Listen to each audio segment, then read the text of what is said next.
Primeira vez aqui no estúdio da Rádio Cidade, a doutoranda em Relações Internacionais e professora universitária, Fernanda Albuquerque. A gente já conversou com ela por telefone, no estúdio é a primeira vez. Vitória Oliveira, bom dia.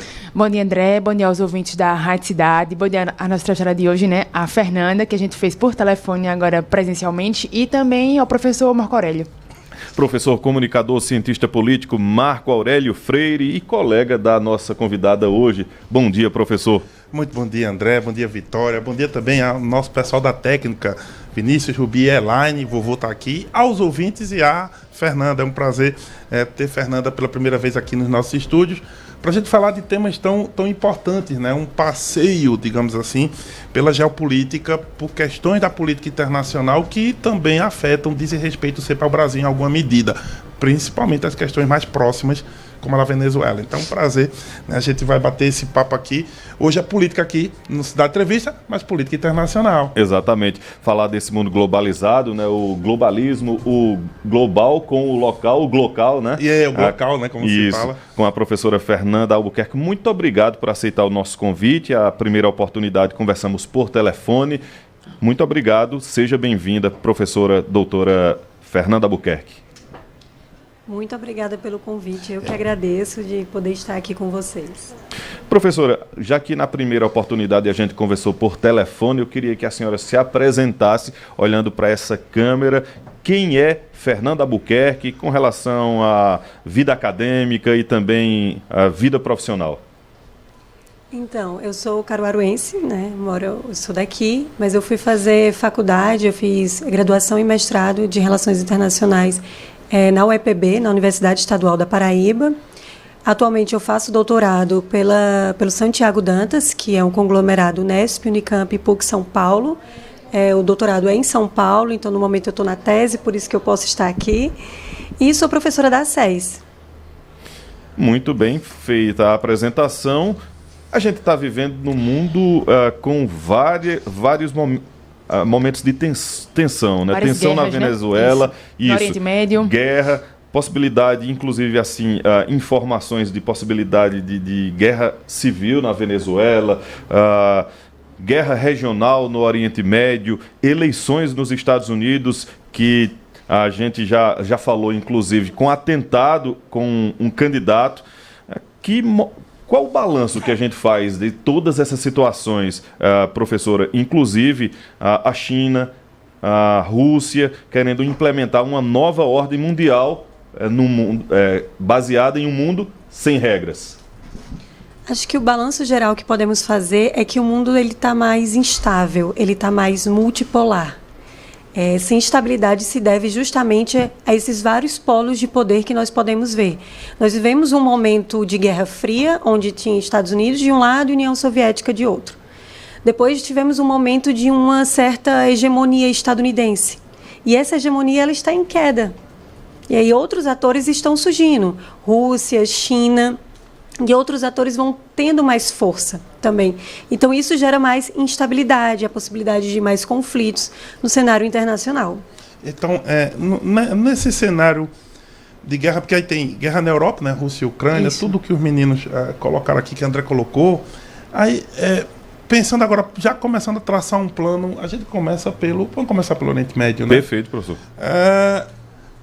Doutor, a gente sabe que é histórico, que tem toda essa questão de anos e até milênios já de disputas naquela região, mas o conflito atualmente está muito cercado em relação a Israel, não é nem Israel-Palestina, Israel e grupos, né, terroristas ali, o Hezbollah. Houve muitas mortes, né, professor, diante disso?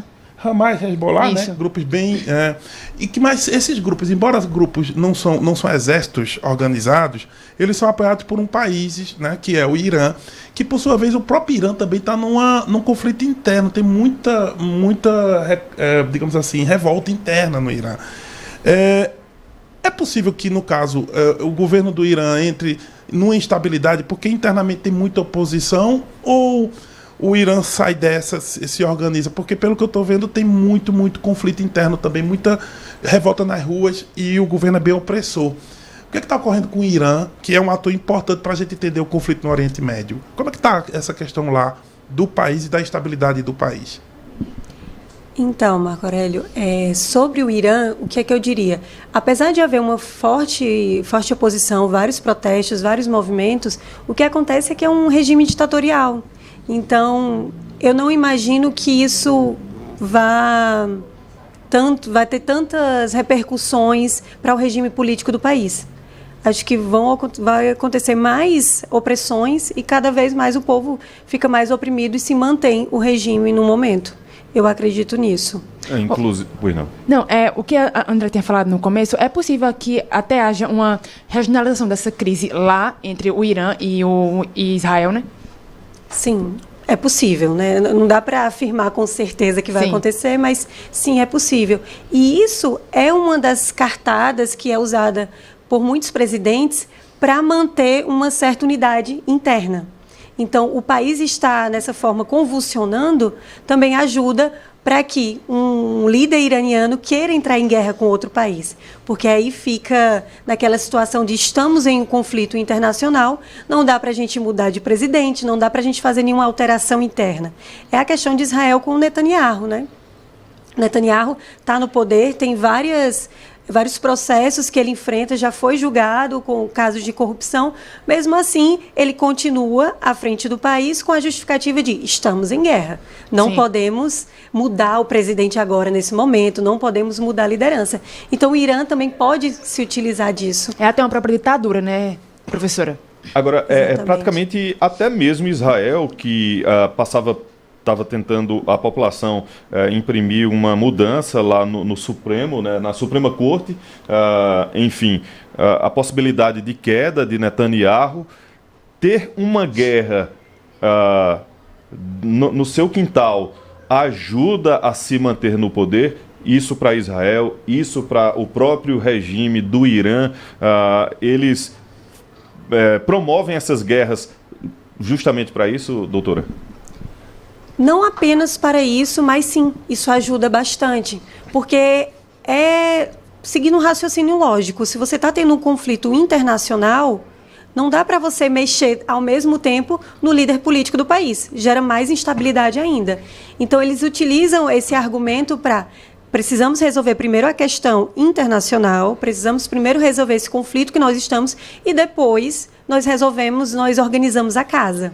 Então, e aí é justamente a desculpa do Netanyahu, né? É a questão, então, o inimigo externo funciona na política interna como funciona. Né, aquele cala-boca, olha, se você tentar falar mal agora do governo, é falar mal da pátria, do país. Ou seja, há uma questão do nacionalismo aqui, do patriotismo, tanto em Israel como no Irã. E se falar mal do governo, está falando mal da pátria, é inimigo do povo. É por aí, a retórica é nesse caminho. É mais ou menos por aí, no sentido de manter a segurança do país. Nós estamos com ameaça externa e não podemos ter outra instabilidade interna. Então, para manter a própria segurança do país, não podemos tirar esse líder. E aí entra nesse aspecto que você falou. Vira um inimigo da pátria porque está ameaçando também a segurança do país. Inclusive, unifica, né, entre aspas, a população, né? Às vezes tem alguma oposição, muita gente que apoia o governo, mas uma guerra como é essa entre Israel, Hamas, Hezbollah, agora o Irã, entre aspas, unifica a população, inclusive quando teve o primeiro ataque, um ataque do Irã contra Israel, que foi, como a gente costuma dizer, telegrafado, foi anunciado, deu tempo de Israel, né, se preparar, inclusive como as autoridades iranianas, né, e também Houthis, o Hezbollah, Hamas, dizem que vai ser de surpresa. Eu vi uma declaração do líder supremo do Irã, o Ayatollah, né, dizendo que até mesmo essa expectativa do ataque, de retaliação, quando não sabe, a população não sabe ficar dormindo o tempo todo, na expectativa... Eles falam em 24 horas, 48 horas, né, de um ataque. Essa pressão psicológica também para massacrar o inimigo. Sim, sim. A questão do líder, ele desvia a atenção nessa questão da unidade que você falou. Promove uma unidade porque nós temos um inimigo externo, isso faz com que a gente desvie a atenção dos problemas internos, é aquela cortina de fumaça. Sim. E essa outra questão, desculpa... que acaba, sim, a questão do pressão fator psicológica, pronto, né? Lembrei. A demora, 24 horas, 48 horas, porque, enfim. Eles ameaçam, né, que terão um conflito em 24 horas, 48 horas, e ninguém, na verdade, sabe, todo mundo fica naquela expectativa, né? Isso gera um terror psicológico. E, na verdade, isso que já passaram as 48 horas, né? Exato. O terrorismo, ele funciona assim. Qual é a questão do terrorismo? Ele nem precisa matar tantas pessoas, não precisa ser um ataque como o que aconteceu no 11 de setembro nas Torres Gêmeas. Só você saber que teve uma bomba que explodiu em algum lugar, fica em alerta de que outras também podem explodir. O terrorismo, ele funciona dessa forma, essa tensão suspensa, sem data para acabar. Então, só a ameaça do ataque também já surte efeito. Já surte efeito. Agora tem uma diferença aqui crucial. Estamos falando de uma democracia, que é Israel, com toda essa questão do governo fazer usar politicamente isso, sim, mas é uma democracia. E o Irã faz o mesmo, mas é uma ditadura. Com quem Israel está conversando ali no Oriente Médio? Porque, claro, é uma região para Israel extremamente difícil, conflituosa, mas havia pouco tempo antes aquele primeiro ataque de 7 de outubro lá do Hamas, sim, havia um pré-acordo entre Israel e um dos inimigos dele, a Arábia Saudita. Eles estavam tentando alguns acordos, um tratado inédito, inclusive. Acordos de Abraão. Exato. Como é o nome? Acordos de Abraão. Acordos de Abraão.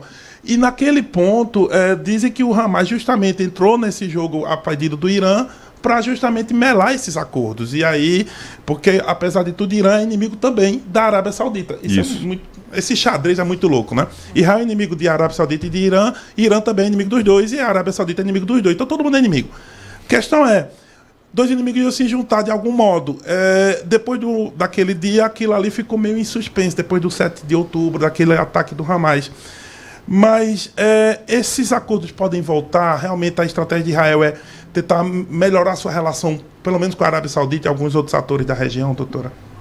Eu acredito que Israel pode tentar, mas eu não acho que a Arábia Saudita vai querer assinar algum acordo nesse momento. No momento em que ela pode ser arrastada para uma guerra na região. Eu acho que a tendência é que fique em suspenso esse acordo e que depois que esses casos sejam resolvidos na região é que possa haver uma volta a essas conversas dos acordos de Abraão. Inclusive, quando teve o ataque de outubro, né, outubro do ano passado, que estava prestes a assinar esse acordo entre Israel e Arábia Saudita, Israel retaliou, né, na Cisjordânia, ali na Palestina. A própria Arábia Saudita, eu acho que se pronunciou e disse que não era o momento apropriado, né, para as conversações com relação a esse acordo. A gente vai para o primeiro intervalo aqui no Momento Cidade Entrevista, conversando com a doutoranda em Relações Internacionais e professora universitária Fernanda Albuquerque, falando sobre Estados Unidos, Venezuela, Oriente Médio. Eu queria ainda voltar nesse tema Oriente Médio, professor, porque tem um ator que a gente ainda não tocou no assunto, que é a Rússia. Inclusive, nesse momento, a Rússia está enviando aviões de carga, né, com algumas possíveis armas lá para a região, aliado da Síria, né? Então a gente vai entender também o papel da Rússia no Oriente Médio com seus aliados, com o próprio Irã, com a China, enfim.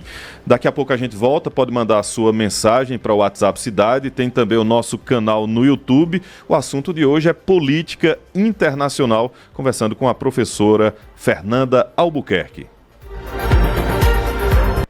Manhã Cidade. Você está ouvindo o Manhã Cidade, sua revista diária aqui na Rádio Cidade, com Mário Flávio e Renata Torres. Apoio Unimed Caruaru. Cuidar de você, esse é o plano. Água Santa Joana, a melhor água mineral do Brasil.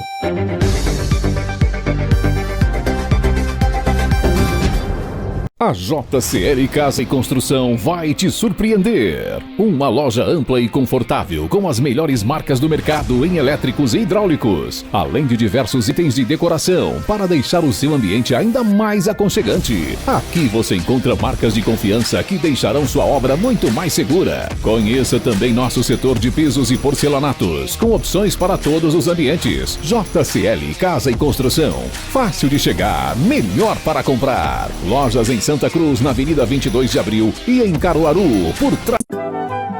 Um cardápio sofisticado em almoço e as melhores pizzas você vai encontrar no restaurante Pizzaria Varanda, atendendo de segunda a domingo, das 11 da manhã às 11 da noite, com delivery. Nossa pizzaria com todos os sabores e as melhores massas da região, sem falar do delicioso sushi. Funcionamos também em Garanhuns. Restaurante Pizzaria Varanda, Avenida Portugal, 976, Bairro Universitário. Nosso WhatsApp 81 99980 8707 e nosso Instagram @Varanda Caruaru. Bom dia! Bom dia! Comece o seu dia em alto astral. 99,7 Rádio Cidade. Unicompra é mais que um supermercado, porque tem mais pra você. No Hortifruti você pode fatiar a sua fruta e levar só o que precisa. No açougue, carnes nobres, cortes especiais e selecionados. Na padaria, de hora em hora tem pão quentinho saindo do forno e uma confeitaria completa. Nossos restaurantes têm pratos elaborados por grandes chefs. Pizzas, massas e até comida japonesa. Unicompra, aqui tem preço baixo, aqui tem mais pra você.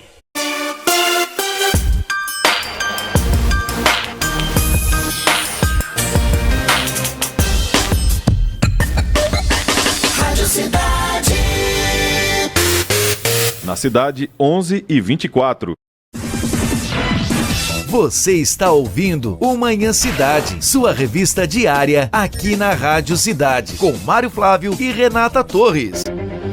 Apoio Unimed Caruaru. Cuidar de você, esse é o plano. Água Santa Joana, a melhor água mineral do Brasil.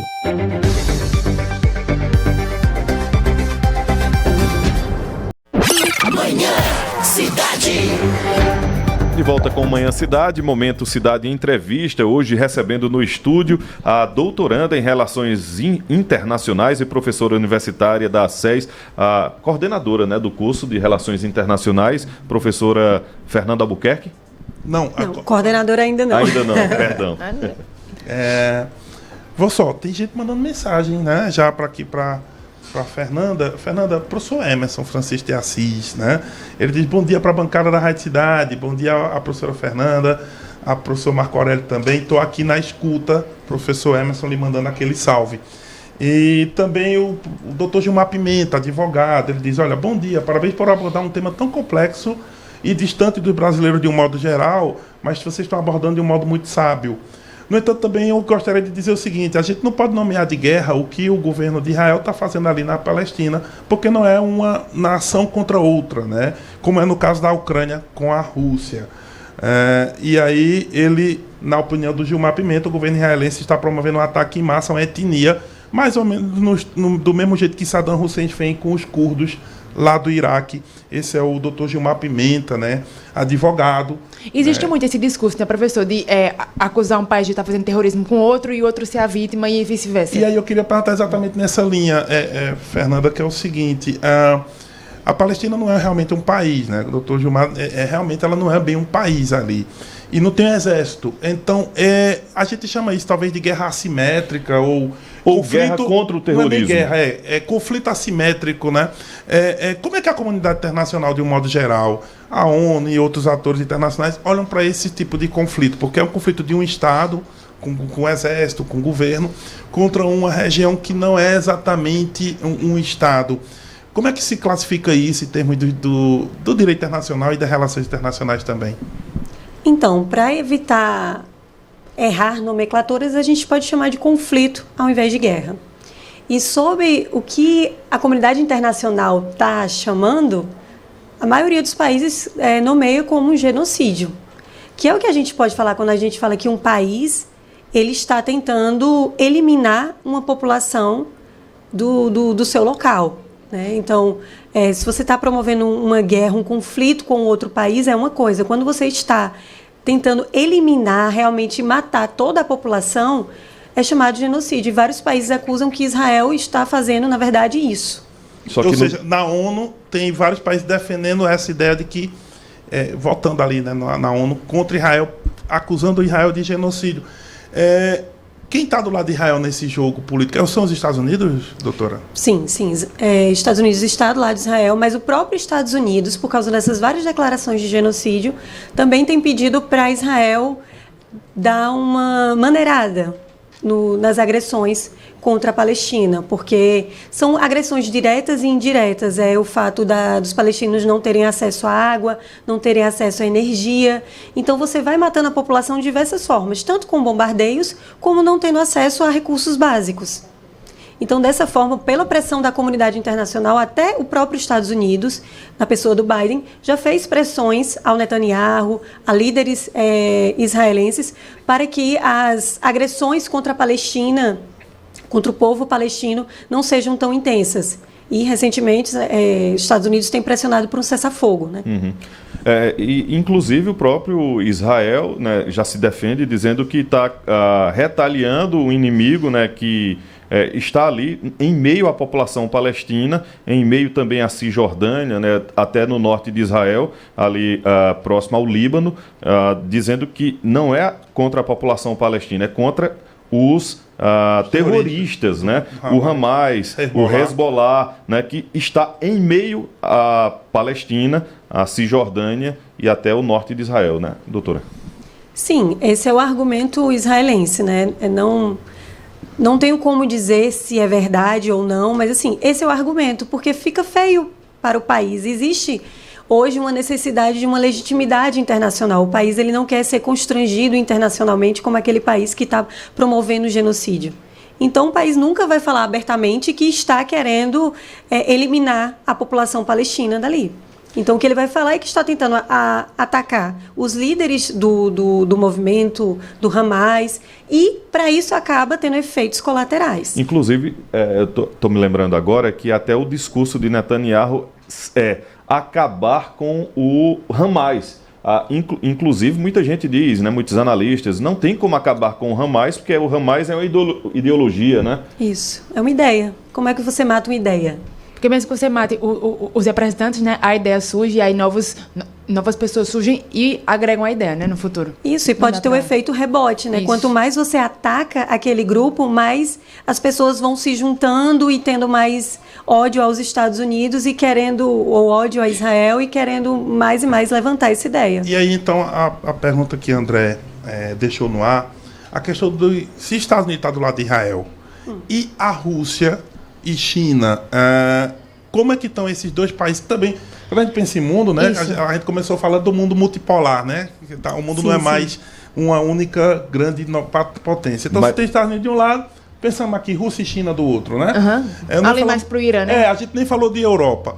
Pensando com Israel, na relação com Israel, quais posições de Rússia e de China, doutora? A Rússia e a China, eles têm uma relação, não seria amigável, mas uma relação diplomática com Israel, mantém uma relação neutra, mas a Rússia, desde o início, sempre apoiou a criação de um Estado palestino.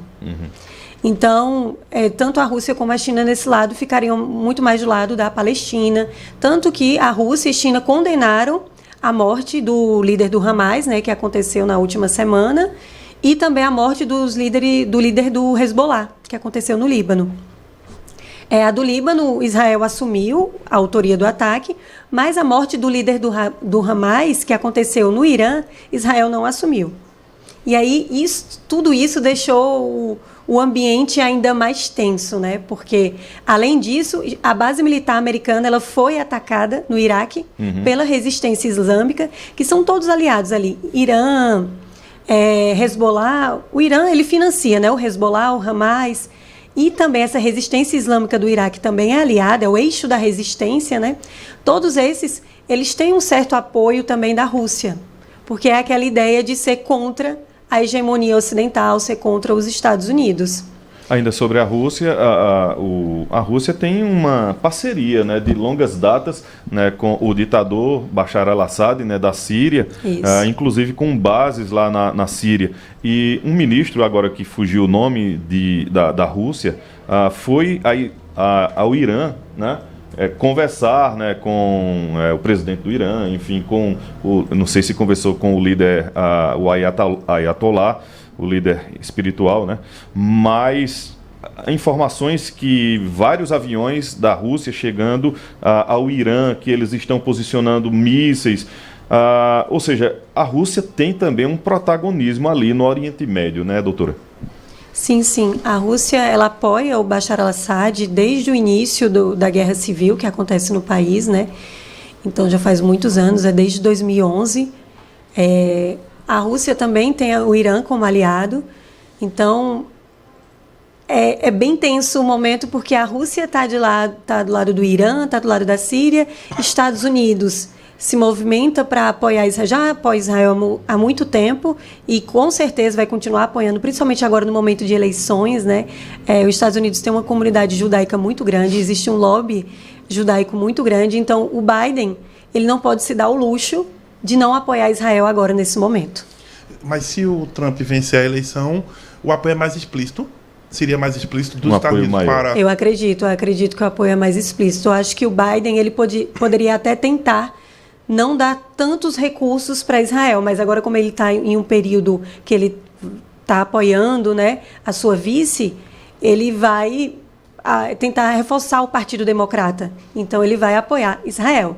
Trump, ele já tem, acho que a vontade inerente nele próprio de ajudar Israel. Então acho que com certeza o Trump vai desviar os recursos que ele manda para a Ucrânia para ir para Israel. Tem essa questão também, né, gente? Que, inclusive, a gente falou com ela sobre essa questão da Ucrânia e da Rússia. Exato. Na medida em que o conflito ali do Oriente Médio fica mais evidente, os recursos dos Estados Unidos vão mais para essa área e aí a Ucrânia vai pagaria o pato, doutora, ficando com menos recursos para enfrentar uma Rússia, que é uma potência? Com certeza. Em termos de prioridade, a gente tem que entender que os recursos eles são finitos. Você não tem dinheiro à vontade, você não tem armas à vontade, por mais que tenham muitas. Então, os Estados Unidos ele vai ter que priorizar. O que é mais importante aqui para mim? Israel é muito mais importante historicamente, desde o início os Estados Unidos apoiou. Então, Israel é muito mais importante do que a Ucrânia para os Estados Unidos. Então, com certeza, principalmente se o Trump ganhar, ele desvia os recursos indo para Israel. E aí a Ucrânia perde muito nessa guerra, porque os Estados Unidos ele fornece mais de 50% dos recursos que chegam. Eu vi dados atualizados, não é mais só 50%, é mais de 50% dos recursos que chegam para a Ucrânia são de Israel. Desculpa, são dos Estados Unidos. Então, imagina, você perder, vamos dizer, 60% dos seus recursos. A Ucrânia está largada à Europa, que não consegue cobrir toda essa necessidade de recursos que ela precisa para resistir a essa guerra. Ô, professor, Trump tinha dado, né, algumas declarações que eu acho também que ele vai usar até em campanha, que ele acabaria assim que ele entrasse com a guerra da Rússia e da Ucrânia. Essa declaração é mais para gerar uma expectativa ou como é que ele poderia fazer isso na prática? Justamente desviando os recursos. É isso que ele sabe. Ele não precisa promover uma grande negociação. Se ele tira mais da metade dos recursos que vão para a Ucrânia, como que a Ucrânia consegue continuar resistindo à Rússia? Mesmo recebendo todo esse aporte financeiro, humanitário, bélico que a Ucrânia tem recebido, ela não tem conseguido uma contraofensiva de sucesso contra a Rússia. Avançar, né? Não tem conseguido avançar, na verdade, perdeu vários territórios. Então, se ela não está conseguindo se manter bem, nem com todos os recursos, imagina se você corta pela metade. Mas aí, se isso ocorresse, Trump vence a eleição, tira recursos da Ucrânia, manda para Israel, Rússia vence a guerra. O que é vencer a guerra? Quando eu digo Rússia vence a guerra, é a anexação da Ucrânia, a anexação só das regiões que a Rússia ocupou e diz que é dela historicamente. O que é vencer a guerra num cenário desse? Eu acredito que agora seria... A Rússia também tá cansada, tá desgastada da guerra, né? É muito tempo de guerra, são 2 anos e meio que estamos de guerra entre Rússia e Ucrânia. Então, vencer para ela seria anexar os territórios que ela conseguiu, tá? Que é Luhansk, Donetsk, Zaporizhia, Kherson e a Crimeia, que ela tem desde 2014 e que não é reconhecida pela comunidade internacional. A região do Donbás, não é isso? Isso. Que no caso não é reconhecida ali pela OTAN, essa região da Crimeia? Não é reconhecida por vários países, só é reconhecido por poucos aliados da Rússia. Como sendo da Rússia, né? Como sendo da Rússia. Fazem parte da Ucrânia. Até porque a Rússia ela anexou de forma totalmente ilegal, né? Ela simplesmente ocupou, fez um referendo muito suspeito, porque ela já tinha ocupado, e disse que era dela. Então não tem nenhuma legitimidade internacional. Contextualizando a guerra da Ucrânia contra a Rússia, essa tensão, conflitos no Oriente Médio, a senhora começou dizendo que antes da Segunda Guerra Mundial, né, tivemos uma Guerra Fria. A gente está vivendo uma nova Guerra Fria, e aí eu vou mais atrás, antes da invasão da Rússia à Ucrânia, estava acontecendo jogos de inverno, eu acho que na China, e eu acho que Putin foi lá na China, conversou com o Xi Jinping, e eu acho que Xi Jinping disse, olha, deixa terminar os jogos de inverno, aí você invade. E foi justamente isso que aconteceu. A gente está vendo uma nova Guerra Fria, Rússia, China, Irã, Coreia do Norte, outros países aliados, e aí o eixo aliado dos Estados Unidos, OTAN, Israel, se formando.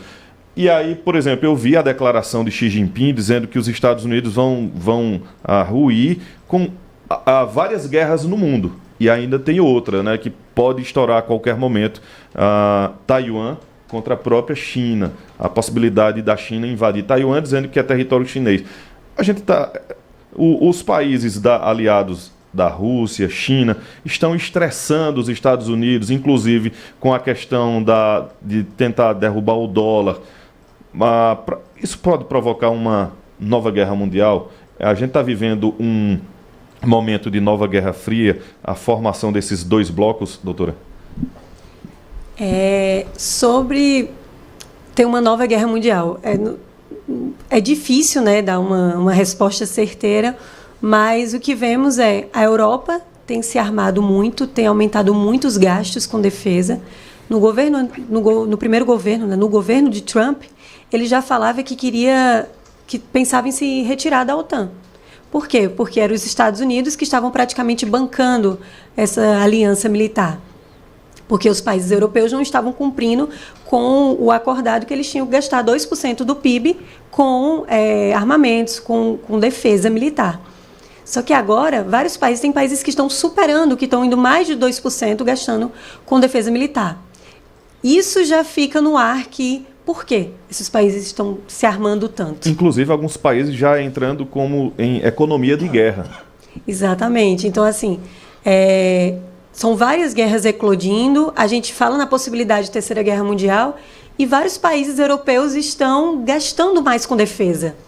Países que têm uma inteligência bem organizada, que têm agências de inteligência que vão colhendo informações e fazendo previsões bem assertivas. Então, acho que é um momento de tensão. Porém, assim como na Guerra Fria, existiam momentos em que tivemos corridas armamentistas e que ainda bem, né, não desencadeou uma guerra mundial.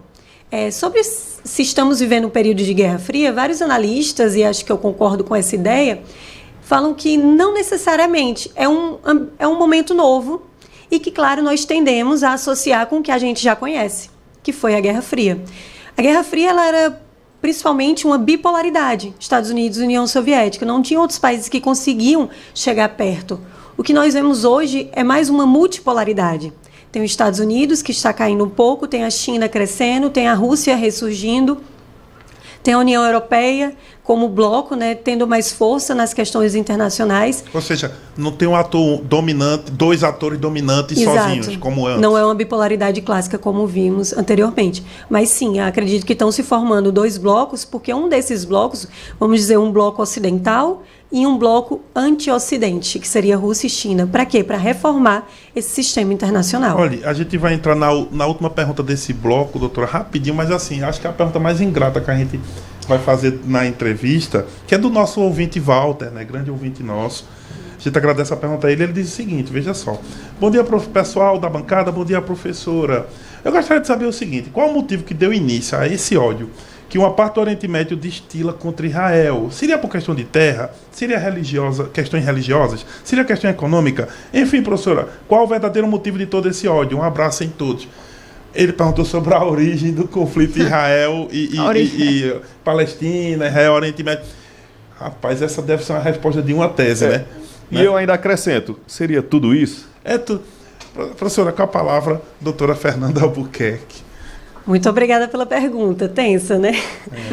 Então, fala-se muito também na questão, não é questão só política, de questão de território, né? Israel se formou em 1947, então era por causa da segunda, voltando um pouquinho, por causa da Segunda Guerra Mundial e de toda aquela, não um desastre, de tudo aquilo que aconteceu, né, contra os judeus na Segunda Guerra Mundial, o que aconteceu é que houve uma movimentação internacional de meio de reparar esses judeus. E aí houve a criação do Estado de Israel, que é um Estado judeu, em 1947, apoiado pela ONU e por vários países. O problema é um problema territorial, porque ali já existiam os palestinos. O problema também é um problema religioso, porque é cercado de árabes, uma área com um país judeu. E também, para a Palestina, é uma questão econômica, porque Israel ficou com as áreas mais rentáveis, aquela área que tinha água, aquela área que tinha o solo mais fértil. Então, são vários problemas interligados. E agora, recentemente, né, para a gente ir para o bloco, surgiram várias, acho que não sei se a expressão é essa, bacias de gás natural, reservas de gás natural que foram encontradas, né, acho que no litoral de Israel, enfim, tem também essa questão econômica. A gente está conversando com a doutoranda em Relações Internacionais e professora universitária Fernanda Albuquerque. O assunto é Relações Internacionais, Estados Unidos, Venezuela. A gente ainda não entrou no tema Venezuela. A gente vai abordar no próximo bloco, depois do intervalo. Manhã Cidade. Você está ouvindo o Manhã Cidade, sua revista diária aqui na Rádio Cidade, com Mário Flávio e Renata Torres. Apoio Unimed Caruaru. Cuidar de você, esse é o plano. Água Santa Joana, a melhor água mineral do Brasil.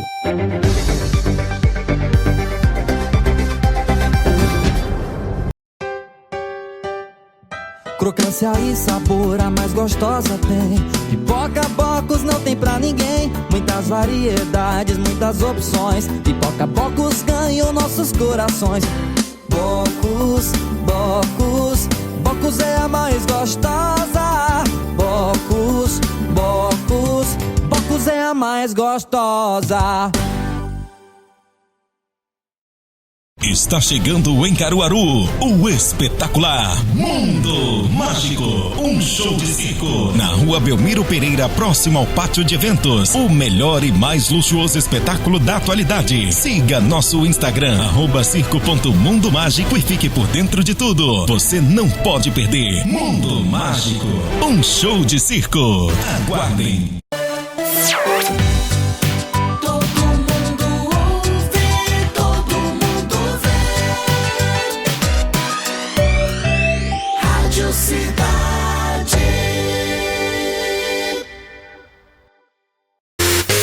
Na cidade, 11h45.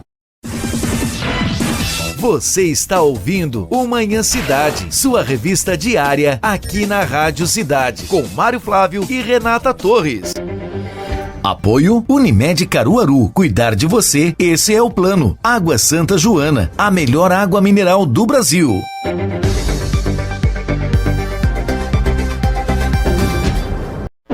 Manhã Cidade. De volta com Manhã Cidade, Momento Cidade Entrevista. Hoje conversando com a doutora, a professora Fernanda Albuquerque, doutora em Relações Internacionais, professora universitária, falando sobre o mundo, né? Oriente Médio, Estados Unidos, enfim, a guerra Rússia, Ucrânia. Agora a gente vem aqui para o nosso quintal, né? Como a gente costuma dizer, essa situação na Venezuela. Aconteceu uma eleição na Venezuela. Uns dizem que Maduro venceu e outros dizem que o líder da oposição venceu, né? Juntamente com a Maria Corina Machado, né? O Edmundo Gonçalves, que é o candidato da direita, da oposição. A questão é que já houve a autoproclamação do Edmundo, né? Só para situar as pessoas. E o Maduro também já se autoproclamou e ele também tem aquela questão dele não apresentar as atas das eleições, né? Sobre esse o conflito vai baseado-se nessa ideia das atas eleitorais, aquelas que ficam divulgadas nas portas das sessões eleitorais. Sim, as datas comprovatórias. Exato. A oposição já disse que conseguiu 74% das atas e que a votação daria 70-30, mais ou menos, nos resultados para a oposição. As últimas informações é que o Conselho lá, né, Conselho CNE, Nacional Conselho Eleitoral, Nacional Eleitoral. Iria divulgar as atas, conferir o resultado, né? Até agora, não. Mas, principalmente a questão dos países que reconheceram, doutora, dá para a gente traçar esse mapa mundial partindo dos países. Os países que reconheceram a eleição de Maduro são países praticamente, como a gente estava conversando, desse eixo, né, da Rússia, China, Irã, enfim. O Brasil reconheceu meio tímido, de forma tímida, né? Lula ele tem adotado uma postura neutra, né? Os outros países pedem para que o Brasil ele se posicione de fato. Tem adotado uma postura mais cautelosa, né? Isso. O próprio Lula falou de ontem para hoje que ele está numa situação difícil. E aí a postura brasileira foi, não, vamos esperar a apuração, porque essa questão das atas, né? Como cada um dos lados o Gonzales, ele se autoproclamou, né? Isso. O Maduro, ele foi proclamado pelo Conselho Nacional Eleitoral. Só que qual o problema? O Conselho Nacional Eleitoral é presidido por um aliado do Maduro. Perfeito. Então, o que é que acontece? Quando um presidente, né, um líder político, ele está no poder, é mais fácil ele se reeleger porque ele pode utilizar os recursos estatais a seu favor. O que seriam esses recursos estatais? Vai desde dinheiro público, como também órgãos públicos, os funcionários públicos, porque normalmente, se você está no poder, foi você que nomeou várias das pessoas que estão à frente desses órgãos. Então, assim, o Gonzales se autoproclamou, mas o Maduro não, ele foi proclamado pelo Conselho Nacional Eleitoral, só que esse Conselho Nacional Eleitoral é totalmente aliado e vinculado a ele. Então, é uma situação bem tensa. Sobre as atas, né, em que vários países, Estados Unidos e esse eixo, Reino Unido, Alemanha, os países que são normalmente aliados dos Estados Unidos, né, que condenaram essas eleições, né, que viram essas eleições muito suspeitas e fraudulentas, pediram para serem entregues essas atas e até para ter uma auditoria independente. As atas, pelo que eu li, eu estava lendo hoje, né, para a nossa entrevista, as atas, o Conselho Nacional Eleitoral disse que entregou à Justiça na segunda-feira, só que existe ainda outro problema. Tá, mas entregou a quem? A Justiça venezuelana. Uhum. A Justiça venezuelana também está ligada ao Maduro. Foi ele que nomeou vários que estão ali. Teve um momento que ele tirou quem estava lá, né, e nomeou novo Supremo lá, né, no país. Ele fez uma PEC, né, uma mudança constitucional. PEC é no Brasil. Mas ele fez uma mudança constitucional ampliando o número de juízes da Suprema Corte e enchendo ela de aliados. E também retirando alguns que eram muito críticos. Resultado, o judiciário, a principal corte judicial da Venezuela, a Suprema Corte, ela vota a favor do governo em todas as ocasiões por esse motivo. Inclusive, então não é um judiciário considerado independente por analistas internacionais. Inclusive, acrescentando, doutora, recentemente o Edmundo Gonzales, né, pediu para as Forças Armadas não apoiarem o Maduro, mas as Forças Armadas se posicionaram apoiando o Maduro. É uma situação muito complicada, porque o Maduro já está no poder desde 2013. Ele tem conseguido fazer várias alianças internas, ele que nomeou a maioria dos cargos, então a maioria está comprometido com ele. E a maioria que já está ali nesses cargos vota nele porque vai se beneficiar na continuidade do seu governo, né? O Gonzales, ele hoje mesmo declarou que não iria comparecer à justiça venezuelana, porque o que a justiça venezuelana está fazendo? Pediu as atas, que foi entregue na segunda-feira pelo Conselho Nacional Eleitoral, e também convocou os dois candidatos a presidente, Maduro e o Gonzales. O Gonzales era para comparecer hoje, ele disse que não vai, porque não tem nenhuma idoneidade no processo, realmente não faz sentido você ir para um processo desse. Tanto que o que eu acho que seria muito melhor é o que outros países também, como Estados Unidos, como os que eu falei aqui, eles pediram, na verdade, uma auditoria independente. Uma auditoria independente e talvez até internacional. Isso seria muito melhor. Porque como que a justiça venezuelana, que está toda ligada ao Maduro, não vai dar a vitória a ele? Olha, eu queria perguntar sobre o papel de alguns países da região. No domingo da eleição, houve uma paralisia dos resultados, segundo o governo Maduro e o CNE. Foi um ataque hacker, que eles diriam depois quem foi, e até agora não viram. Não, inclusive o próprio Maduro já falou, não sei se foi em tom de ironia, que foi o Musk, né, do X. E aí teve um hackeamento, segundo eles, paralisaram lá e demoraram para dar um resultado, depois deram um resultado de 51 a 44. Ponto. Só que, naquela mesma noite, em diante, 7 governos se reuniram e fizeram uma nota conjunta, inclusive aí a Argentina. Antes a Argentina tinha dado uma nota, e Milei foi no Twitter e fez uma nota muito ácida, né? Porque Milei tem toda uma retórica, né, bem ácida, né, bem fora do que a diplomacia faz normalmente. Mas o Maduro expulsou 7 diplomacias da região, 7 embaixadores dali, incluindo Argentina e Chile. Aí eu queria perguntar isso. Veja, a Argentina, claro, é um ultraliberal no poder, Javier Milei ligado à direita. Mas o Gabriel Boric, que é onde o Lula, inclusive, estava essa semana no Chile, é alguém jovem, 35, 36 anos, de esquerda e altamente contrário à posição da Venezuela. Como é que a senhora vê esse xadrez, né, nas relações internacionais aqui da América Latina? Mesmo Bolívia ficou a favor, México ficou a favor digamos assim, da Venezuela, mas o Chile, que já é também de esquerda, não ficou a favor. Como é que a senhora vê essas relações aqui? A questão da Venezuela é relações entre os países da região a partir desses governos. Chile, México, Bolívia, Argentina. Como é que é isso? Eu acredito que o Maduro está há muito tempo no poder, então ele tem se sentido muito à vontade. A própria relação do Maduro com o Lula não é tão positiva, não é tão amigável assim. Mas eu entendo a pergunta, porque é compreensível que governos de esquerda sejam aliados, governos de direita sejam a oposição. Mas eu acredito que é porque o líder chileno, ele é mais novo, ele tem a cara de uma nova esquerda, de uma esquerda que não vai pelo caminho do Maduro, de uma ditadura, mas de uma esquerda que quer um regime político com mais direitos sociais, com essa pegada, e não necessariamente com a ideia de uma ditadura tão pesada como a que o Maduro implementa. Professora, e essa neutralidade, né, do Brasil, ela beneficia a Venezuela em algum ponto? Claro que seria pior para a Venezuela se o Brasil condenasse ou questionasse o resultado das eleições, de que o Maduro seria o possível vencedor. Mas eu acho que fica neutro e é o melhor posicionamento para o Brasil nesse momento.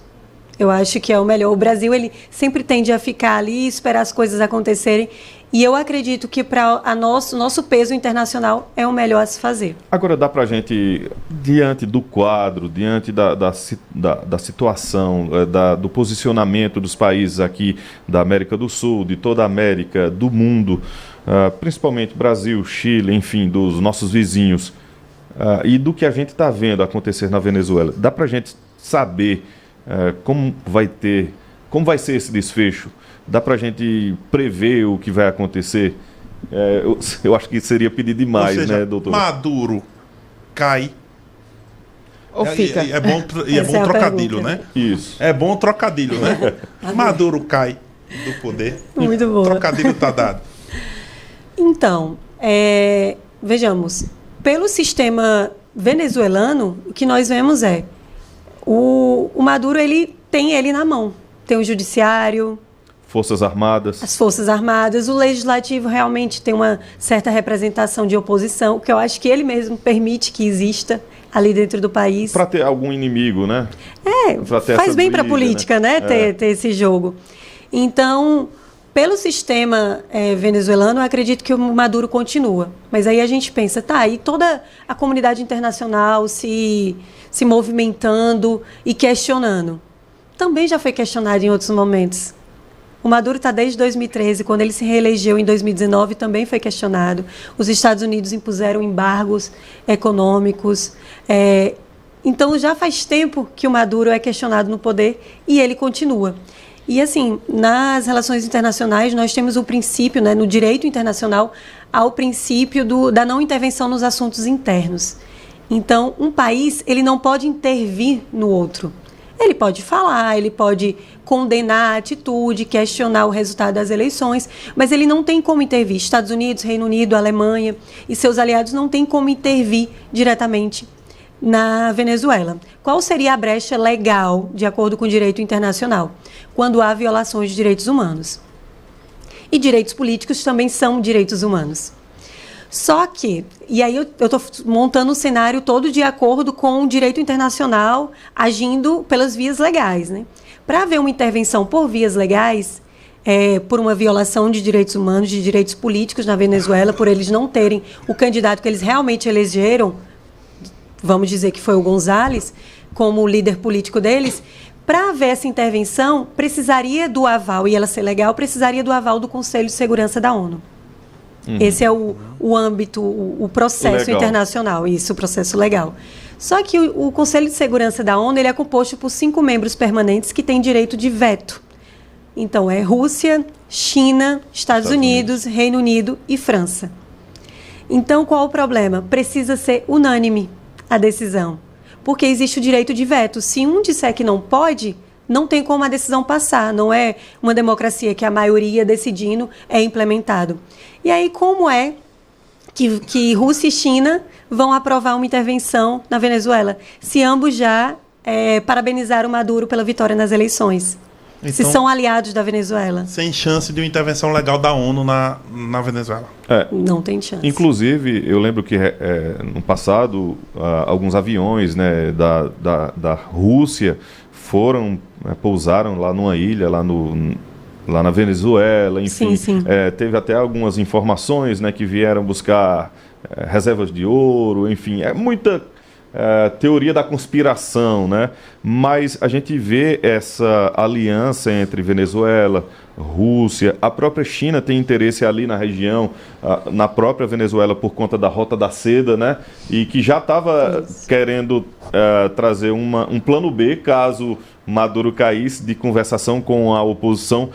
Mas eu quero voltar àquela pergunta que eu fiz anteriormente, doutora. A implementação dessa nova ordem mundial baseada não em regras, mas na ou desobediência ou na ausência de regras. Essa situação na Venezuela é boa para a Rússia, para a China, para esse eixo que está se formando, esse grupo que está se formando? Sim, porque o Maduro já é um aliado conhecido. As relações internacionais elas são muito feitas com base nas expectativas. Porque quando um país faz um acordo com o outro, não tem nenhuma instituição que vá obrigar a cumprir. Então, é muito feito base em expectativa. Então, a ideia de você continuar um presidente que já é seu aliado, que você já conhece, já sabe como lidar, é muito melhor para esses países. E só para complementar a minha resposta anterior, eu falei que é muito difícil haver uma intervenção legal por ter Rússia e China no Conselho de Segurança. E uma intervenção ilegal, como muitas vezes já foi realizada pelo próprio Estados Unidos e por países europeus. Também acho muito improvável. Por quê? Porque tem essa questão de Israel-Palestina para os Estados Unidos, então eles estão preocupados com essa guerra. A Europa está preocupada com a guerra Rússia e Ucrânia, porque tem medo de uma possível expansão territorial russa. Então, acho que eles não têm tanto interesse a ponto de fazer uma intervenção aqui na Venezuela. Eu queria lembrar que, recentemente, a gente viu, inclusive, alguns navios da própria Rússia ali em Cuba, né? Chegaram ali nas águas de Cuba, né? É só alguma demonstração ou é algum aviso, demonstração de poder da Rússia, uma indireta para os Estados Unidos, enfim? Eu acredito que é um pouco dos dois. É uma questão de que a Rússia, por causa das várias sanções que ela sofre após a guerra, após ter invadido a Ucrânia, ela teve que aproximar mais suas relações que já estão estáveis. Então, ela teve que aproximar mais relações com a Venezuela, com Cuba. Ela se aproximou mais da África também. Então, ela precisou reavivar essas relações que ela tem, já que ela perdeu vários aliados, não aliados, mas várias relações com países ocidentais, né, Europa, Estados Unidos. Então, também tem a questão de ser possíveis exercícios militares, também tem a questão de um questionamento à ordem internacional, de realmente desafiar os Estados Unidos, chegar no quintal dele. É uma série de questões. Tem que lembrar que Cuba está a apenas 150 quilômetros da costa americana, né? A distância de Cuba para a Flórida, 150 quilômetros, que é a distância de Recife para São Caetano. Então é perto, né? Então qualquer coisa que ocorra ali nas águas cubanas é literalmente o quintal, como a senhora lembrou, é o quintal dos Estados Unidos. É realmente um negócio muito sério. E aí levanta muitas coisas também. Isso é basicamente o que aconteceu também na Segunda Guerra Mundial, né? na Guerra Fria. Na Guerra Fria. Na Guerra Fria, perdão. Que foi ali aquela crise dos mísseis, né? Mas aí é assunto para outra entrevista. Viu? A crise dos mísseis de 62. Que foi ali faltou o cabelinho de sapo, né? Ali de uma Ave Maria, do eclodir de uma terceira guerra, né? Aliás, talvez foi o momento histórico mais próximo da Terceira Guerra Mundial. Mas acho e o mais tenso para o próprio Estados Unidos, né? Exatamente, ainda com Kennedy no poder, né? O presidente era o Kennedy, que depois acabou assassinado em Dallas. Mas aí, ó... São vários assuntos, né, professor? Esse aqui é um assunto... A gente podia fazer uma entrevissa. Essa aqui vale uma entrevista, essa história toda, né? Da crise dos mísseis e da morte do Kennedy, vale uma entrevista. Aí é o contexto histórico das relações internacionais, né?